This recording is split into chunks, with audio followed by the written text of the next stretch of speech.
अब आ जाओ question number 11 पर। ठीक है, तो देखो यहाँ से अगर हम बात करें क्वेश्चन नंबर 11 की, ठीक है, तो देखो क्वेश्चन नंबर 11 का है, यदि समीकरण X square minus K X minus 8 is equal to 0 का एक मूल 2 है तो के का मान होगा। ठीक है, इसका मूल यानी कि x का मान अगर 2 है तो k का मान हमको फाइंड करना है। ठीक है, तो चलो सॉल्व करते हैं क्वेश्चन नंबर 11 को। देखो क्वेश्चन नंबर 11 की बात करें तो देखो बच्चों इस प्रकार से आपको समीकरण दिया है, एक्स स्क्वायर माइनस का के एक्स माइनस का 8 इज इक्वल टू 0। ठीक है, इसका इस समीकरण का एक मूल 2 है। ठीक है, मूल का मतलब क्या, एक्स का मान। ठीक है, देखो यहाँ पर जो मूल है यानी कि जो एक्स का मान है वो आपको 2 दिया है, तो के का मान हमको फाइंड करना है। ठीक है, तो इसको क्या करेंगे, जो एक्स बराबर 2 है ना, इसी समीकरण में रख देंगे। ठीक है, जहां जहां एक्स है वहां पर हम 2 रख देंगे। तो यहाँ पर देखो एक्स स्क्वायर है तो यहाँ पर हम रखेंगे 2 और स्क्वायर तो स्क्वायर लगा देंगे। ठीक है, माइनस का के है एक्स के स्थान पर 2 माइनस का 8 इज इक्वल टू 0। ठीक है, 2 का स्क्वायर 4 हो जाएगा, माइनस 2 गुणे के करोगे तो 2 के हो जाएगा, माइनस का 8 इज इक्वल टू 0। ठीक है, देखो माइनस 8 प्लस का 4 है। ठीक है, तो घट ही जाएगा, माइनस 8 में से प्लस का 4 जाएगा तो कितना आ जाएगा आपका, माइनस का 4 आ जाएगा, इज इक्वल टू 0 बचेगा। ठीक है, माइनस का 2 के ये जो माइनस का 4 माइनस का जो 4 है ना इसको उधर भेज दो तो क्या हो जाएगा, प्लस का 4 हो जाएगा। ठीक है, तो k is equal two plus का 4 बटे माइनस का 2, यहाँ पर क्या है गुणा में, इधर भेजोगे तो बट्टे में आ जाएगा। यहाँ पे देखो संख्याएं कट रही है, 2 एकम 2, 2 दूना 4। ठीक है, और ये भी आपको ध्यान देना है यहाँ पर माइनस बच रहा है। ठीक है, तो k इज इक्वल टू क्या आ जाएगा, माइनस का 2 आ जाएगा। ठीक है, यानी कि जो k का मान है वो कितना आ गया, माइनस का 2 आ गया। तो क्वेश्चन नंबर 11 का जो ऑप्शन आपका कौन सा सही होगा, ऑप्शन नंबर बी। ठीक है, क्वेश्चन नंबर 11 का ऑप्शन नंबर बी आपका राइट आंसर होगा। आ जाओ क्वेश्चन नंबर 12 पर। देखो क्वेश्चन नंबर 12 की बात करें तो क्वेश्चन नंबर 12 आपसे करा है, समांतर श्रेणी यानी कि एपी 10,7,4 डॉट डॉट डॉट का 20वां पद होगा।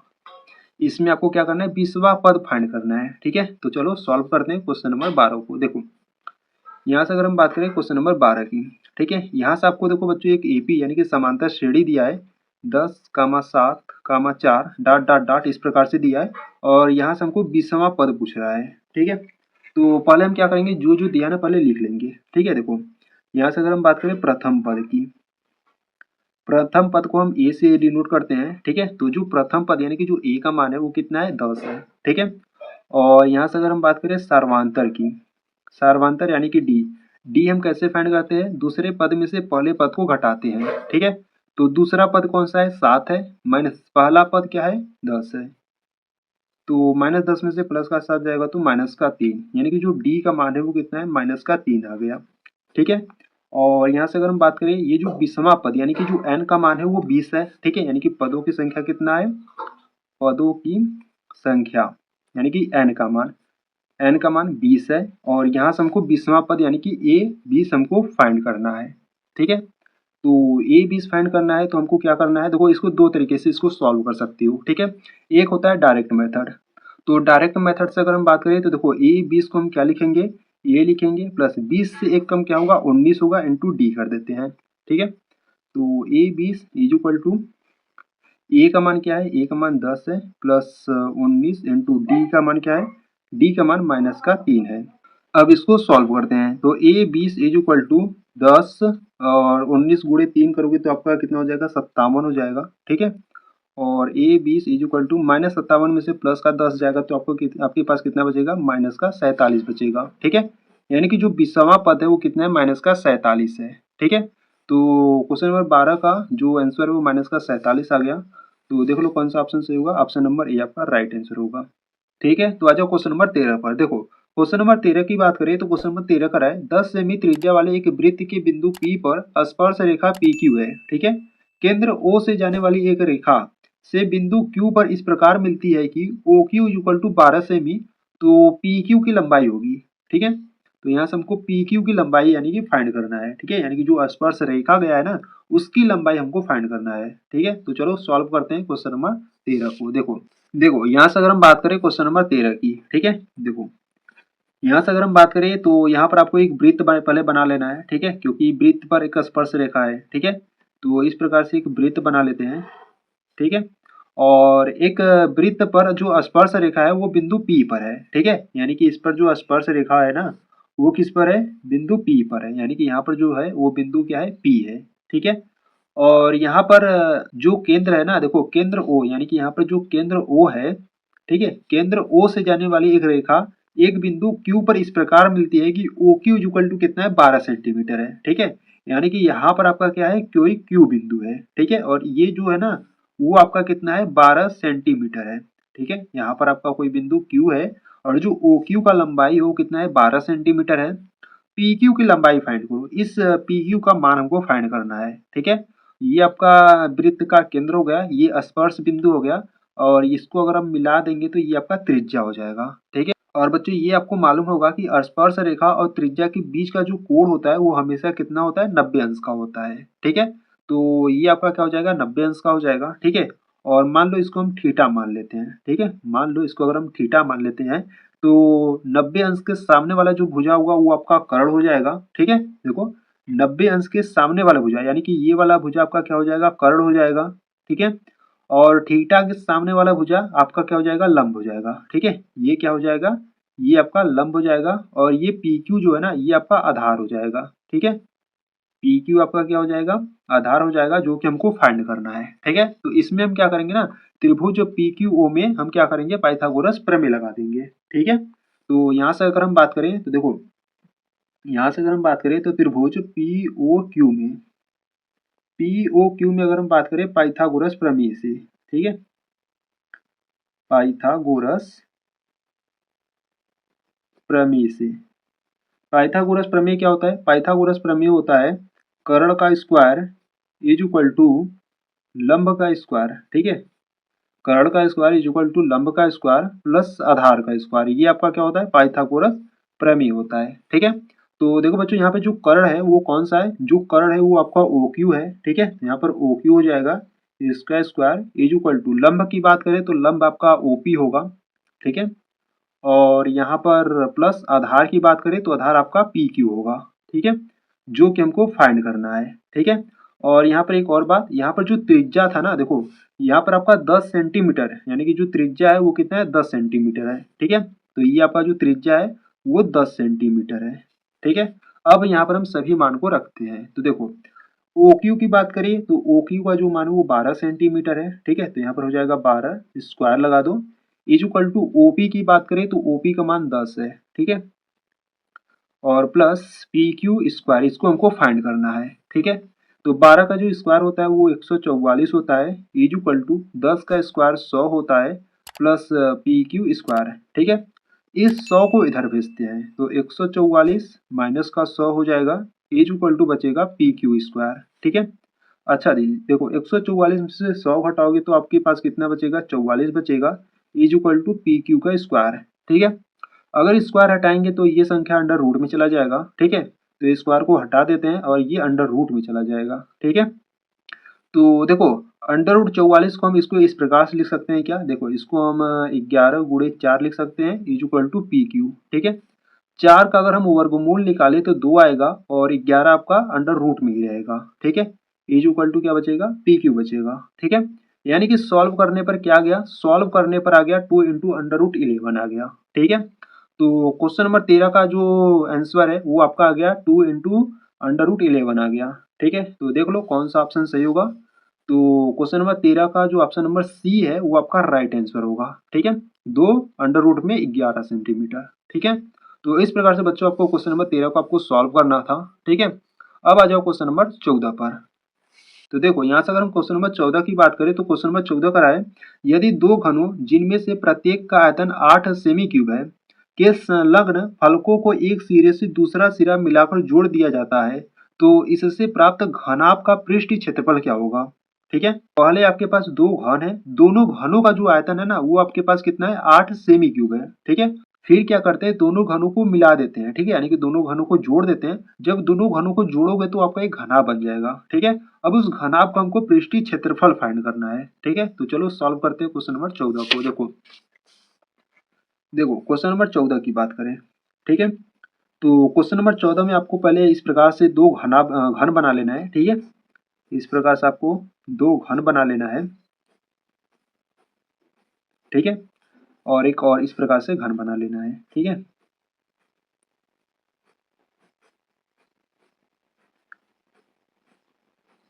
ठीक है, ये आपके पास दो घन है और जिनके यानी कि देखो इसका भी आयतन और इसका भी आयतन जो है वो सेम है। ठीक है, कितना आयतन है, 8 सेमी क्यूब है। ठीक है, अगर आयतन की बात करें यानी कि ए क्यूब की, ठीक है, यानी कि देखो यहाँ से अगर हम ए क्यूब की बात करें तो कितना है, 8 सेमी क्यूब है। ठीक है, तो यहाँ से हम क्या करते हैं ना, देखो यहाँ से अगर इसको सॉल्व करें, ठीक है, देखो यहाँ से अगर इसको हम सॉल्व करें तो देखो इसका जो ए क्यूब है यानी कि जो आयतन है वो कितना है, 8 है। ठीक है, अगर यहाँ से हम सिर्फ ए निकाले यानी कि एक भुजा निकाले ए, तो क्या हो जाएगा, इसका क्या हो जाएगा, घनमूल हो जाएगा। ठीक है, यानी कि ये अंडर रूट में चला जाएगा और यहाँ पर इसका घनमूल निकालना पड़ेगा। ठीक है, तो ए इक्वल टू क्या आ जाएगा, इसका घनमूल क्या हो जाएगा आपका, इसका जो घनमूल होगा वो 2 सेंटीमीटर हो जाएगा। ठीक है, इस प्रकार से यानी कि जो ए का मान है वो कितना आ जाएगा, 2 सेंटीमीटर। ठीक है, तो इस प्रकार से जो ए का मान है वो 2 सेंटीमीटर आ गया। ठीक है, अब देखो क्या कर रहा है ना, इन दोनों घनों को क्या कर रहा है, जोड़ दे रहा है। ठीक है, दोनों घनों को जब जोड़ोगे ना तो आपका क्या बन जाएगा, घनाभ बन जाएगा। ठीक है,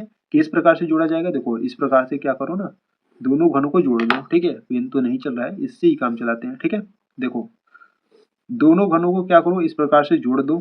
ठीक है, इस प्रकार से हम दोनों घनों को क्या कर रहे हैं, जोड़ रहे हैं। ठीक है,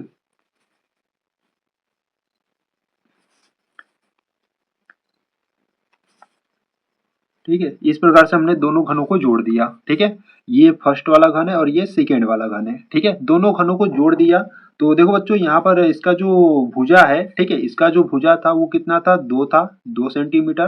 ठीक है, इसका जो था यानी कि देखो लंबाई ऊंचाई चौड़ाई दो पूरा आपका क्या था, 2 सेंटीमीटर का था। ठीक है, पर इनको जब जोड़ेंगे ना, देखो इनको और ये जब जुड़ेगा तो ये भी 2 है। ठीक है, जुड़ेगा तो इसका जो लंबाई हो जाएगा ये भी जुड़ जाएगा, यानी कि 2 + 2 कितना हो जाएगा, 4 हो जाएगा, यानी कि जो लंबाई होगा वो 4 सेंटीमीटर हो जाएगा। ठीक है, देखो यहाँ से देखो इसके अगर हम बात करें, इसका जो ऊंचाई है वो कितना है, 2 है।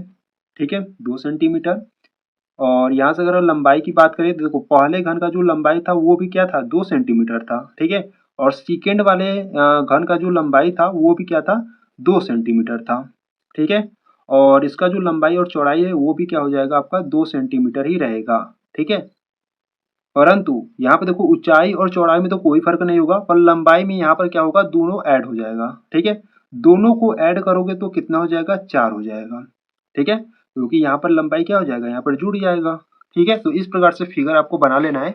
अब इसको थोड़ा सा सॉल्व करते हैं। देखो लंबाई की बात करेंगे तो लंबाई आपका 4 सेंटीमीटर हो जाएगा। चौड़ाई और ऊंचाई की बात करेंगे, देखो चौड़ाई की बात करेंगे तो वो आपका 2 सेंटीमीटर ही रहेगा। ठीक है, ऊंचाई की बात करेंगे तो वो भी आपका क्या रहेगा, 2 सेंटीमीटर ही रहेगा। ठीक है, अब हमको क्या करना है, इस घनाभ का हमको क्या करना है, पृष्ठीय क्षेत्रफल फाइंड करना है। ठीक है, तो सूत्र आपको याद होना चाहिए। ठीक है, तो यहाँ पर मैं लिख देता हूँ, घनाभ का पृष्ठीय क्षेत्रफल। तो जो घनाभ का जो पृष्ठीय क्षेत्रफल होता है वो 2 ब्रैकेट में L B plus B H plus H L होता है। ठीक है, यानी कि लंबाई चौड़ाई प्लस चौड़ाई ऊंचाई प्लस ऊंचाई और लंबाई। ठीक है, इस प्रकार से आपका फार्मूला होता है। तो इसमें हम क्या करेंगे, सभी मान को रखेंगे। तो देखो 2 ब्रैकेट में लंबाई आपका कितना है, 4 है, गुणे चौड़ाई कितना है, 2 है। ठीक है, प्लस चौड़ाई कितना है, 2 है, और ऊंचाई कितना है, 2 है। ठीक है, प्लस यहाँ पर जो ऊंचाई है वो 2 है, और इनटू जो लंबाई है वो 4 है। ठीक है, अब इसको सॉल्व कर लेते हैं। तो देखो 2 ब्रैकेट में 4 दूना 8 प्लस 2 2 4 प्लस 4 दूना 8। ठीक है, अब इनको ऐड कर लो तो 8 8 16। ठीक है, 16 और 4 20 हो जाएगा। 20 देखो 2 यहाँ पर इसको ऐड करने पर 20 आ गया। 20 गुणे 2 करोगे तो 40 आ जाएगा। ठीक है, यहाँ पर आप क्या फाइंड करने हो, यहाँ पर आप क्या फाइंड कर रहे हो, यहाँ पर आप घनाभ का पृष्ठीय क्षेत्रफल फाइंड कर रहे हो। तो यहाँ पर आपका क्या हो जाएगा, सेमी स्क्वायर हो जाएगा। ठीक है, और ये आपका आंसर हो जाएगा। ठीक है, तो बच्चों देखो क्वेश्चन नंबर 14 को सॉल्व करने पर जो आंसर है वो 40 सेंटीमीटर स्क्वायर आ गया। ठीक है, तो देख लो कौन सा ऑप्शन सही होगा। तो क्वेश्चन नंबर 14 का ऑप्शन नंबर सी आपका राइट आंसर होगा। ठीक है, तो बच्चों यहाँ पर आपका क्वेश्चन नंबर 14 कंप्लीट हुआ। आ जाओ क्वेश्चन नंबर 15 पर। देखो क्वेश्चन नंबर 15 की बात करें तो क्वेश्चन नंबर 15 का है, यदि 14 सेंटीमीटर त्रिज्या के एक वृत्त के त्रिज्यखंड का क्षेत्रफल 154 सेमी स्क्वायर है तो त्रिज्यखंड का कोण होगा। तो चलो सॉल्व करते हैं क्वेश्चन नंबर 15 को। ठीक है, देखो यहाँ से अगर हम बात करें क्वेश्चन नंबर 15 की, ठीक है, देखो क्वेश्चन नंबर 15 की बात करें तो यहाँ पर जो त्रिज्या है वो आपको 14 सेंटीमीटर दिया है, ठीक है, यानी कि जो आर का मान है वो आपको कितना दिया है, 14 सेंटीमीटर दिया है, ठीक है। त्रिज्या की वृत्त के त्रिज्यखंड का जो क्षेत्रफल है वो आपको कितना दिया है, 154 सेमी स्क्वायर दिया है, ठीक है।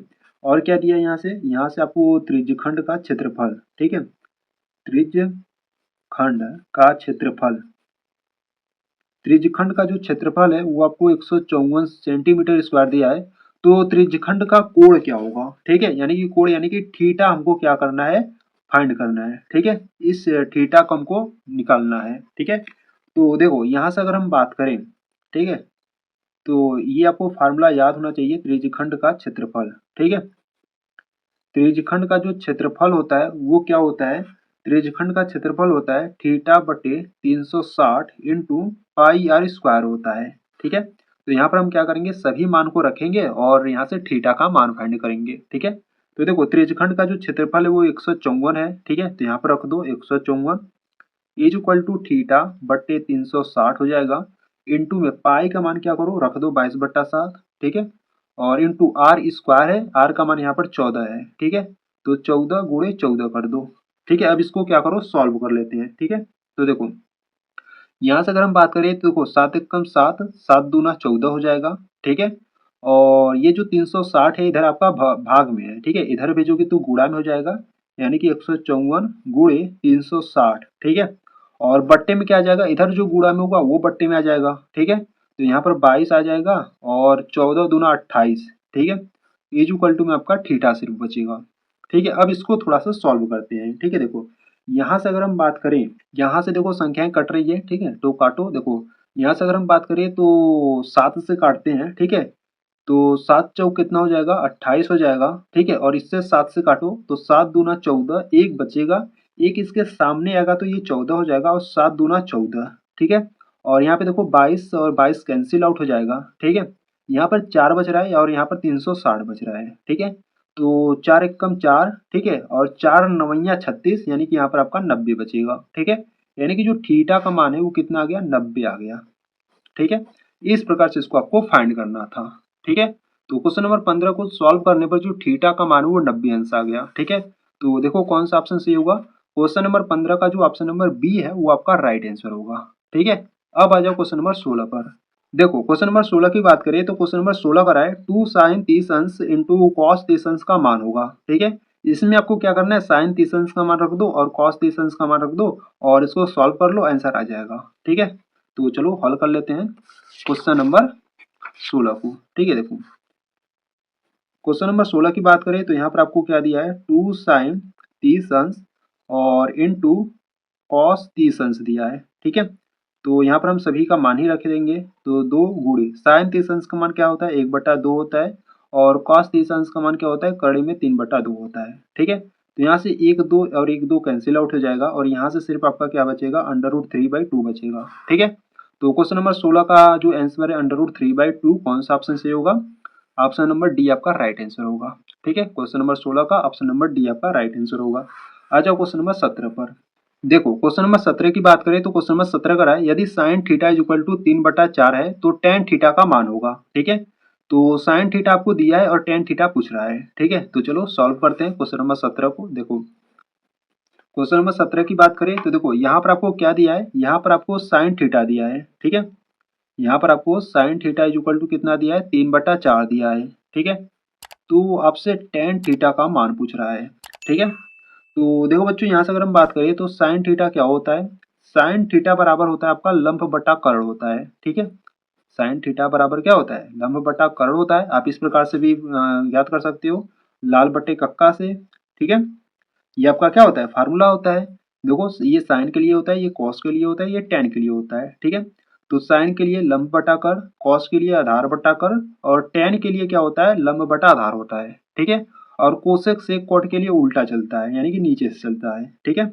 तो साइन के लिए लंब बटा कर्ण होता है, तो यहाँ पर जो लंब होगा वो 3 होगा और जो कर्ण होगा वो 4 होगा, ठीक है। तो यहाँ पर फिगर बना लेते हैं। देखो इस प्रकार से मैं फिगर बना लेता हूँ, ठीक है। इसको नाम दे देता हूँ ए बी सी, ठीक है। यहाँ पर हम थीटा मान लेते हैं और ये आपका 90 अंश का है, ठीक है। तो आप जानते हो कि 90 अंश के सामने वाला जो भुजा होता है वो आपका कर्ण होता है, ठीक है। तो ये जो कर्ण है वो आपका 4 सेंटीमीटर मान लो है, ठीक है। और थीटा के सामने वाला जो भुजा होता है वो आपका क्या होता है, लंब होता है, ठीक है। मैं लिख देता हूँ यहाँ पर, देखो थीटा के सामने वाला भुजा लंब होता है और 90 अंश के सामने वाला जो भुजा होता है वो आपका कर्ण होता है, ये आपको ध्यान देना है, ठीक है। और जो बचता है वो आपका आधार होता है, ठीक है। तो यहाँ से अगर हम बात करें तो यहाँ पर कर्ण 4 सेंटीमीटर है और जो लंब है वो आपको 3 दिया है, ठीक है। मान लो सेंटीमीटर भी मान लेते हैं, ठीक है। तो यहाँ से हम पहले बीसी को फाइंड करते हैं यानी कि आधार को, ठीक है। तो पाइथागोरस प्रमेय लगा देते हैं यहाँ से, ठीक है। यहाँ से क्या करते हैं, पाइथागोरस प्रमेय लगा देते हैं इसमें। तो पाइथागोरस प्रमेय क्या होता है, कर्ण का स्क्वायर इज इक्वल टू लंब का स्क्वायर प्लस आधार का स्क्वायर, ठीक है। तो कर्ण का स्क्वायर यानी कि AC का स्क्वायर इज इक्वल टू लंब का स्क्वायर यानी कि AB का स्क्वायर प्लस आधार का स्क्वायर यानी BC का स्क्वायर, ठीक है। AC की बात करें तो AC का मान 4 है, इसका स्क्वायर कर दो। इज इक्वल टू AB की बात करें तो AB का मान 3 है, इसका स्क्वायर प्लस BC स्क्वायर, ठीक है। 4 का स्क्वायर 16 होता है, इज इक्वल टू 3 का स्क्वायर 9 प्लस BC स्क्वायर। 9 को इधर लाओ तो 16 माइनस 9 हो जाएगा is equal to BC square, ठीक है। 16 में से 9 जाएगा तो आपका कितना बचेगा, 7 बचेगा is equal to BC square, ठीक है। स्क्वायर हटाओगे तो ये अंडर रूट में चला जाएगा, यानी कि जो BC का मान है वो कितना आ गया, 7 आ गया, ठीक है। BC का मान 7 आ गया यानी कि जो आधार है वो आपका कितना आ गया, 7 आ गया, ठीक है। सॉरी अंडर रूट में 7 आ गया, ठीक है। तो यहाँ से हमको क्या फाइंड करना था, यहाँ से हमको tan थीटा फाइंड करना था, ठीक है। तो tan के लिए क्या होता है, लंब बटा आधार, ठीक है। लंब कितना है, 3 है और आधार कितना है, करड़ी में 7 है, ठीक है। और ये आपका क्या हो जाएगा, आंसर हो जाएगा, ठीक है। तो देख लो क्वेश्चन नंबर 17 का कौन सा ऑप्शन सही होगा। तो क्वेश्चन नंबर 17 का जो ऑप्शन नंबर ए है वो आपका राइट आंसर हो जाएगा, ठीक है।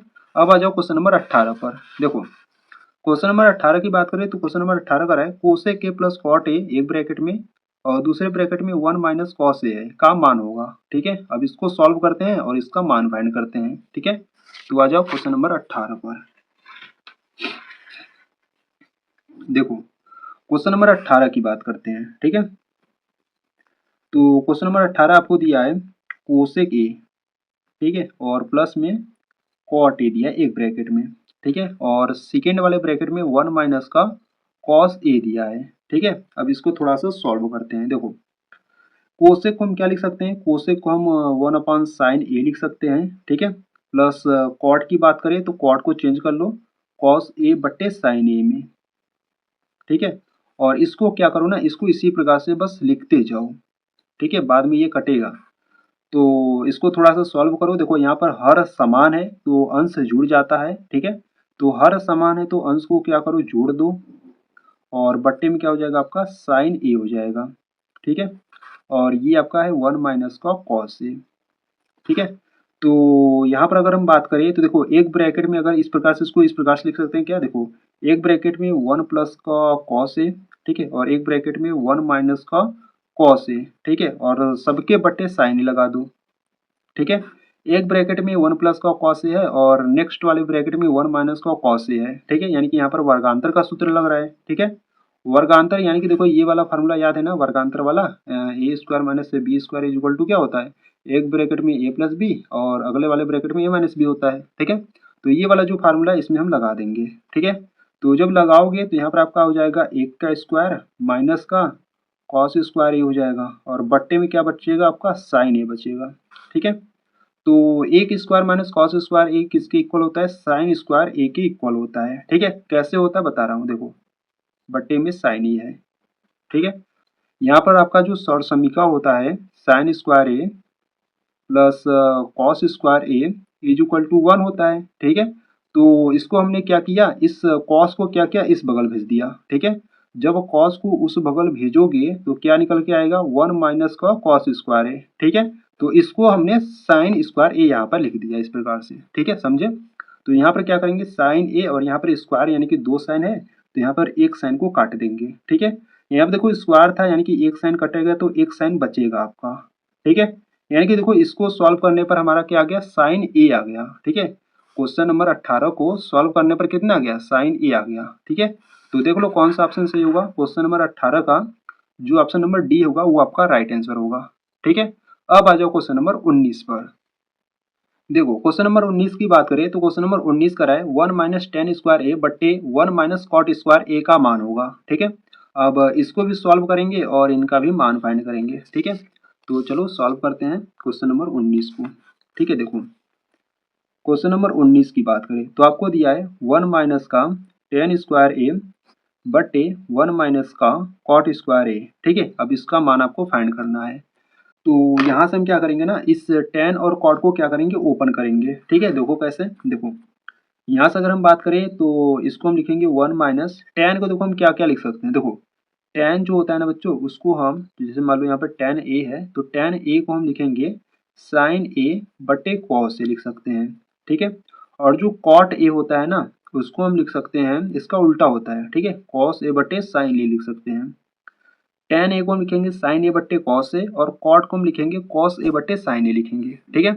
यहाँ पर टेन स्क्वायर है तो स्क्वायर के साथ लिखेंगे। ठीक है। यहाँ पर लिखेंगे साइन स्क्वायर ए बट्टे कॉस स्क्वायर ए। ठीक है।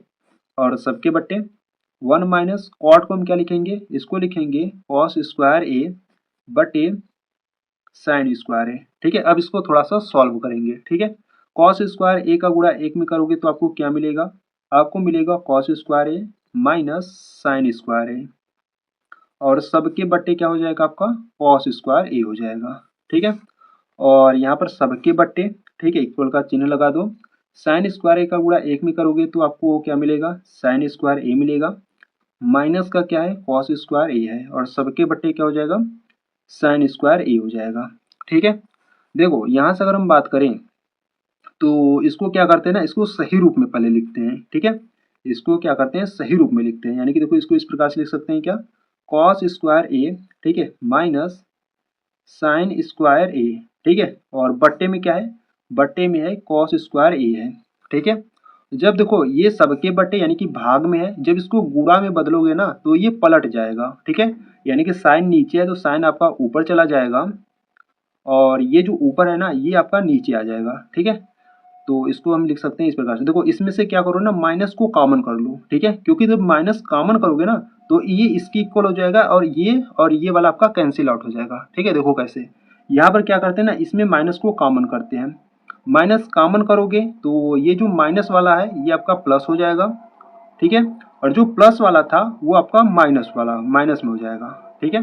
तो देखो यहाँ पर क्या है, कॉस स्क्वायर ए माइनस साइन स्क्वायर ए और यहाँ पर भी क्या हो गया, कॉस स्क्वायर ए माइनस साइन स्क्वायर ए। ठीक है। यानी कि ये वाला और ये वाला आपका क्या हो जाएगा, कैंसिल आउट हो जाएगा। ठीक है। तो यहाँ से सिर्फ आपका क्या बचेगा, यहाँ से आपका बचेगा, माइनस है तो माइनस लगा दो, यहाँ से आपका बचेगा साइन स्क्वायर ए और बट्टे में है आपका कॉस स्क्वायर ए। ठीक है। तो साइन स्क्वायर ए बटे कॉस स्क्वायर ए टेन स्क्वायर ए के इक्वल होता है और यहाँ पर माइनस है तो माइनस लगा दो। ठीक है। और ये आपका क्या हो जाएगा, आंसर हो जाएगा। ठीक है। तो इस प्रकार से बच्चों आपको क्वेश्चन नंबर 19 को सॉल्व करना था। ठीक है। अगर आपको कुछ भी डाउट कुछ भी प्रॉब्लम हो रहा है तो आपको क्या करना है, एक बार रिपीट कर एक बार फिर से देख लेना है और अच्छे तरीके से समझ लेना है। ठीक है। तो यहाँ पर आपका क्वेश्चन नंबर 19 कंप्लीट हुआ। सॉरी देख लो, क्वेश्चन नंबर 19 का जो आंसर था वो माइनस का टेन स्क्वायर ए था ना, तो हमको ऑप्शन भी बताना है ना। क्वेश्चन नंबर 19 का कौन सा ऑप्शन सही होगा, माइनस का टेन स्क्वायर है, यानी कि ऑप्शन नंबर बी आपका राइट आंसर होगा। ठीक है। यहाँ पर आपका क्वेश्चन नंबर 19 कंप्लीट हुआ। अब आ जाओ क्वेश्चन नंबर 20 पर। ठीक है। देखो देखो क्वेश्चन नंबर 20 की बात करें तो क्वेश्चन नंबर 20 आपको दिया है, कह रहा है दिए गए चित्र में यदि एस टी समांतर क्यूपी है, ठीक है, यानी कि जो एस टी भुजा है वो क्यूपी के समांतर है। Q S is equal to 3 centimetre, S R is equal to 1.5 centimetre और P T is equal to 2.8 centimetre है, तो टी आर का मान फाइंड करो। ठीक है। ये आपको फिगर दिया गया है, इसमें आपको ये सभी मान दिया गया है और यहाँ से आपको टी आर का मान फाइंड करना है। ठीक है। इसमें हम क्या करेंगे बच्चों, इसमें थेस प्रमेय लगाएंगे क्योंकि यहाँ पर देखो एस टी जो है वो क्यूपी के समांतर है। ये जो एस टी है वो क्यूपी के क्या है, समांतर है। ठीक है। तो चलो सॉल्व करते हैं क्वेश्चन नंबर 20 का। देखो यहाँ से अगर हम बात करें क्वेश्चन नंबर 20 की, ठीक है, तो पहले हम क्या करते हैं, फिगर बना लेते हैं। ठीक है। फिगर आपको देखो इस प्रकार से दिया गया है। ठीक है। देखो ये आपका क्या है, Q है, ये R है और ये P है। ठीक है। और इस प्रकार से ये रेखा गया है। ठीक है। ये आपका यस है और ये T है। ठीक है। तो यहाँ पर अगर हम बात करें तो ये जो PT है वो आपको 2.8 सेंटीमीटर दिया गया है। ठीक है। और जो ये QS है वो आपको 3 सेंटीमीटर और ये जो SR है वो 1.5 सेंटीमीटर है, ठीक है। और ये हमको क्या फाइंड करना है, ये TR को हमको फाइंड करना है, ठीक है। तो इसी त्रिभुज को अगर इस प्रकार से देखो, ठीक है, इस प्रकार से देखो तो ये जो ST है, ठीक है, ये जो ST है वो QP के क्या है, समांतर है, ठीक है। ये जो ST है वो QP के समांतर है, तो इनके जो अन्य दो भुजाएं होगा उनका जो अनुपात होगा वो क्या होगा, बराबर होगा, ठीक है। तो यही आपका क्या होता है, थेल्स प्रमेय होता है। तो यहाँ पर हम क्या करेंगे, थेल्स प्रमेय इसमें लगाएंगे, ठीक है। तो यहाँ पर हम लिखेंगे चूंकि त्रिभुज PQR में, देखो PQR में अगर हम बात करें, जो ST भुजा है वो किसके समांतर है, ST जो भुजा है वो QP के समांतर है, ठीक है। अगर ST भुजा QP के समांतर है तो इसमें थेल्स प्रमेय क्या हो जाएगा, थेल्स प्रमेय आपका हो जाएगा TR, ठीक है। TR देखो, TR कहो या RT कहो एक ही बात है, ठीक है। TR या RT, ठीक है, और बट्टे में क्या हो जाएगा आपका TP हो जाएगा या PT हो जाएगा, ठीक है। इज इक्वल टू RS बटे SQ हो जाएगा, ठीक है। तो यहाँ पर अगर हम बात करें TR हमको फाइंड ही करना है तो TR को TR ही लिखते हैं और बटे PT को या TP को एक ही बात है। तो ये जो PT है हमको कितना दिया है, 2.8 दिया है, ठीक है। और जो RS है वो कितना है, जो RS है वो 1.5 है और ये जो SQ है ना वो कितना है, 3 है। अब इसको सॉल्व करो तो TR इज इक्वल टू 2.8 का गुणा इसमें कर दो, ठीक है। तो 1.5 गुणे 2.8 बट्टे 3 हो गया। अब इसको थोड़ा सा सॉल्व कर लेते हैं। तो देखो यहाँ से अगर हम बात करें, ठीक है, तो यहाँ से इसको काटते, देखो 3 एकम 3, 3 पच्चे 15 यानी कि 0.1 अंक बाद है तो इसको हम 0.5 लिख सकते हैं, ठीक है। अब 0.5 गुणे 2.8 कर ही लो, ठीक है। तो यहाँ से TR इज इक्वल टू, इनका जब आप मल्टीप्लाई करोगे ना तो आपके पास आएगा 1.4, ठीक है। यानी कि जो TR के वैल्यू है वो कितना आ गया, 1.4 सेंटीमीटर आ गया, ठीक है। यहाँ पर हम गुणा कर बता देते हैं, देखो यहाँ पर है 2.8, ठीक है, गुणा हमको क्या करना है 0.5 का, ठीक है। तो 8 पंजे 40 हो गया, ठीक है, हासिल 4 बचा और 5 दूना 10 हो गया, 10 4 14 हो गया, ठीक है। 1 अंक बाद है तो 1 अंक बाद, सॉरी देखो दशमलव जो है ना वो 1 अंक 2 अंक बाद है, ठीक है। तो यहाँ पर आप दशमलव लगाओगे, ठीक है। तो यहाँ पर 1.40 हो जाएगा, ठीक है, जिसको आप क्या लिख सकती हो, 1.4 लिख सकती हो इस प्रकार से, ठीक है। तो यहाँ पे जो TR का वैल्यू है वो कितना आ गया, TR का वैल्यू 1.4 आ गया, ठीक है, सेंटीमीटर। तो देख लो कौन सा ऑप्शन सही होगा। तो क्वेश्चन नंबर 20 का जो ऑप्शन डी है वो आपका राइट आंसर होगा, ठीक है। तो बच्चों यहाँ पर जो आपका क्वेश्चन नंबर 20 है वो भी आपका कंप्लीट हुआ, यानी कि ये जो आपका खंड अ है वो आपका कंप्लीट हुआ, ठीक है। खंड ब को बच्चों हम क्या करेंगे, नेक्स्ट वीडियो में सॉल्व कर लेंगे, ठीक है। तो अगर आपको ये वीडियो अच्छी लगी तो वीडियो को लाइक करना, अभी आप चैनल पर नए हो तो चैनल को आप सब्सक्राइब कर सकते हो, ठीक है। और बच्चों अगर आपको इसमें, ठीक है, क्वेश्चन नंबर 1 से लेकर क्वेश्चन नंबर 20 में अगर कोई भी क्वेश्चन में अगर डाउट है तो आपको क्या करना है, वीडियो एक बार फिर से रिपीट कर देख लेना है और अच्छे तरीके से समझ लेना है, ठीक है। सिंपल मेथड से सभी क्वेश्चन को कंप्लीट करा चुका हूँ, ठीक है। तो अगर आपको ये वीडियो अच्छी लगी तो वीडियो को लाइक कर सकते हो, ठीक है। चैनल पर नए हो तो चैनल को आप सब्सक्राइब कर सकते हो। तो चलो बच्चों मिलते हैं नेक्स्ट वीडियो में, तब तक के लिए जय हिंद जय भारत।